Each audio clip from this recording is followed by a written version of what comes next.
Hello everyone. In this video we are going to format a bootable Linux USB stick, and towards the end of the video we are going to learn how to actually boot to it from the computer. So let's get started.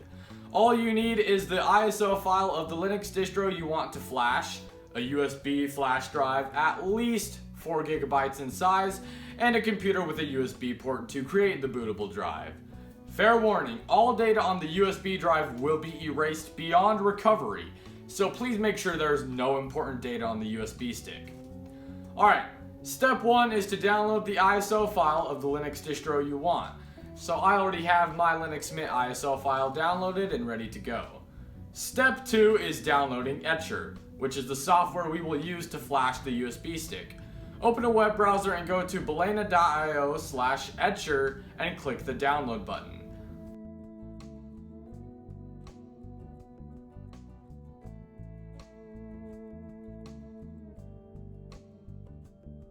Then open the file manager and double click the exe file you just downloaded to install Etcher.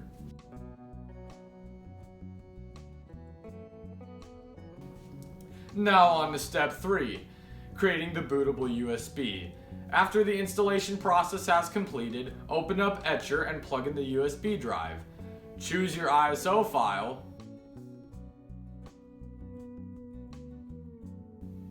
then select your USB drive and click Flash. That's it! Now you can plug in this live USB into any computer and boot Linux. If you do not know how to boot the USB drive, don't worry, I'll show you. Power off the machine. First, just try plugging in the USB drive and turning on the computer. It may automatically boot into the USB drive. If not, try again, but this time press the setup key as soon as you see the boot screen. Now the setup key is usually one of the function keys, such as delete, escape, or enter. Once you have accessed the setup, find the override boot menu and select the USB drive. Alright, I hope you found this video helpful. If you have any questions or difficulties throughout the tutorial, please drop a comment and I'll get back to you as soon as possible. Thank you guys so much for watching, and I'll see you next time.